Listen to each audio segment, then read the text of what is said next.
Hi everybody, it's Tracy. I'm here for my 1 week post-op update. I'll start with the stats, which I don't really think I've ever given you guys. I had surgery on January 24th, 2017 at Centara Medical Center in Woodbridge, Virginia, with the wonderful Dr. Rezvani and Dr. Homi. I started my pre-op diet at my highest weight ever, 314 pounds. I had surgery date, I was 297.4, so pretty successful pre-op diet. That was 2 weeks and a little cheating. At least I'm honest about it. And when I weighed in today, 1 week later, I am at exactly 291 pounds. So that is a 6.4 loss since last week and a 21-pound overall loss since my highest weight. Or is it 22 pounds? It'll be down there. I can't remember exactly what it is. So, yeah, rough first week for me. The surgery itself was 5+ hours, not quite 5.5 hours. He did the full duodenal switch, biliopancreatic diversion with duodenal switch, as well as an appendectomy. And apparently I had scar tissue from where my gallbladder had been removed, so he had to work that away. But he actually told me later that he's dealt with that before and mine wasn't that bad. He's just very methodical. Now, the result of 5.5 hours with gas pumped into my abdomen was my gas pains were really bad. I walked as much as I could, but it didn't ever feel like it was enough. When I finally started passing gas, I was the happiest person alive. Who knew? All of you knew, obviously, but I didn't really grasp the concept until it started happening, and then I was like, oh my God, suddenly I don't feel like I'm going to explode anymore. So that was good. I was in the hospital from Tuesday. I was supposed to go into surgery at 10:45. I went in more like at 12:45. And so it was a long day for my poor husband. I remember vaguely seeing him in post-op afterwards, but because it had apparently been a really bad day with accidents and stuff, the surgical ward was really busy. And so it wasn't until 10:45 at night that I actually was in my room, and I was pretty out of it at that point. So it didn't really matter to me whether there was somebody there with me or not. I thought it would. I had actually tried to convince him to find somebody to watch the dogs because I really, really wanted to go home. Or I really didn't want him to go home, rather, but I didn't care. The rest of the 2 days, the 2 days after I cared, I was in the hospital from Tuesday till Thursday. They let me out Thursday afternoon. Was never so happy to be home. I had a rough time with some of my medications, which is what this is. This is actually apple juice and water. Obviously, I don't want to be drinking straight, even if it's pure apple juice. And one of my pills that I have to take every day. It's an antidepressant. And even if I can go off them later, now is not the time to figure out whether or not I can be off of them. I can't take them. They're not, obviously they don't come in liquid form. They're not chewables. So therefore, we were cutting them into small pieces, and I was taking them with, put a pill in, take a sip of water, wait a few minutes. It was taking a little while to get the pills in, and I ended up heaving and never threw up. I guess I should be grateful for that, but I wasn't really, because it was giving me great pains, and my doctor said, grind them up and mix them with water, put them in your mouth and swallow them that way, mix them with whatever, find something that works for you. What it is that my body, my stomach, my sleeve is not tolerating this medication. It doesn't matter that it used to. And so I have to find a way to get them down. So that's what this is. My husband had to take one of the dogs to the vet, and before he left, he made this. And it's actually, yesterday he did one of the pills. Today, this is the other one. We're trying to see if there's a particular one that's messing my stomach up. Although I have a theory. I'll get there in a minute. And so, yeah, it's slow and steady wins the race. So I'm doing okay. I have not broken 30 ounces of fluids yet. I know I need to get more in. Hopefully I'll be able to do that today. It has been an ounce or two more every day.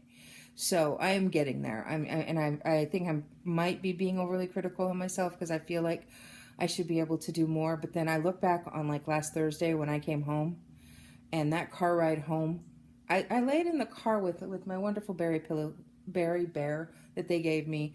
A nice firm little teddy bear. He's on the floor right now. Just pressed to my stomach, and I was in a reclined position. My husband had a book on, an audio book on, so we could listen to that, and it's only maybe a 30-minute drive. I just laid there and listened to the book, and held the bear to my stomach every time we went over a bump, which there were, of course, bumps, railroad tracks, whatnot. It is the real world. And I was exhausted when I got home. I was just like, okay, I'm gonna sit in the recliner and I'm gonna sleep for a little while. And that is exactly what I did. And then I had a glorious shower, of course. But I look back at that day, and I did so little. I mean, I walked up and down the hall like 1,000 steps each walk, but um,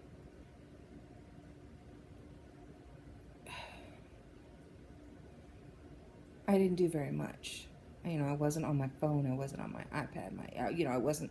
I messaged with my children for a little while just to let them know, hey, mom's doing okay. I'm home now. I talked to my dad for a bit for the same reason. I touched bases with the people that I know were worried. And that was pretty much the extent of my day, and I felt like I'd ran a marathon. And obviously I'm awake and feeling better today.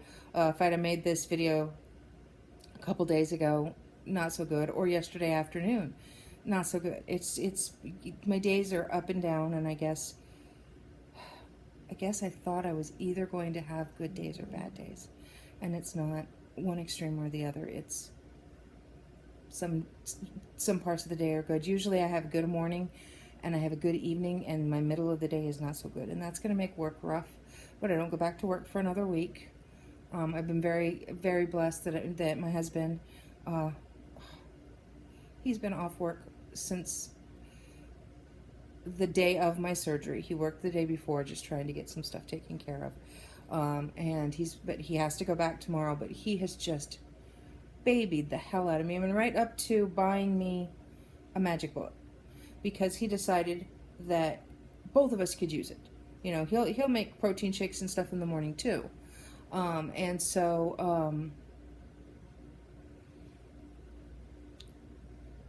Yeah, just little big things like that. Because to me, that's a big thing to go out and buy a magic bullet. But just little things, I dropped the first couple days. If my bear fell on the floor, I'd be like, I'm sorry, I dropped it. Seriously, the bear's got a suicide complex. He's been doing it in the hospital too. Even my doctor had to pick it up for me once. And he would be, he's working on some schoolwork while I'm resting and stuff. So he's kept himself busy, but he's just been great. It didn't matter what he was doing. If I needed something, sometimes the recliner eats your butt. I think everybody knows how that is. Skinny or big or tall or short, it doesn't matter. Recliners eat your butt sometimes. He would, if I had needed help just getting that little scoot forward, because I've been really stubborn about, since the nurses and stuff told me you need to be trying to get yourself up.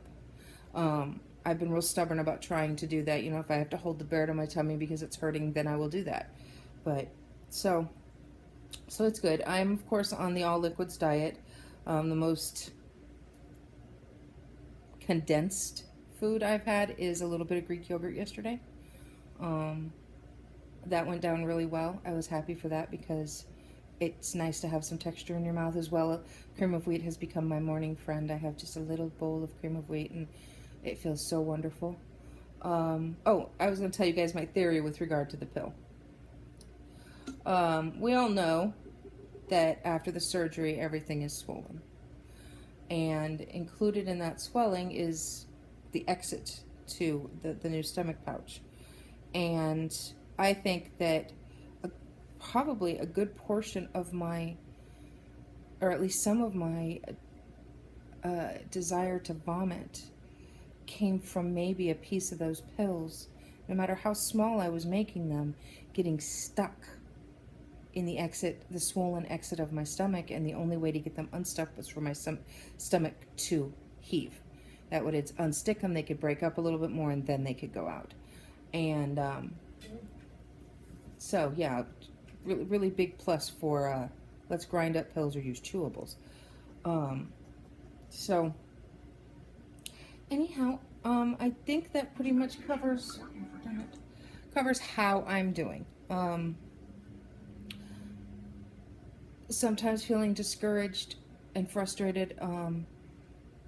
I still, as I was before surgery, not understanding the concept of buyer's remorse. I knew this wasn't going to be easy. My biggest fear beforehand was that somehow I wasn't going to be able to do it. I know I can do it. It's one step at a time, one day at a time, as a friend of mine keeps telling me, just keep swimming. So I'm swimming along, one small stroke at a time, and sipping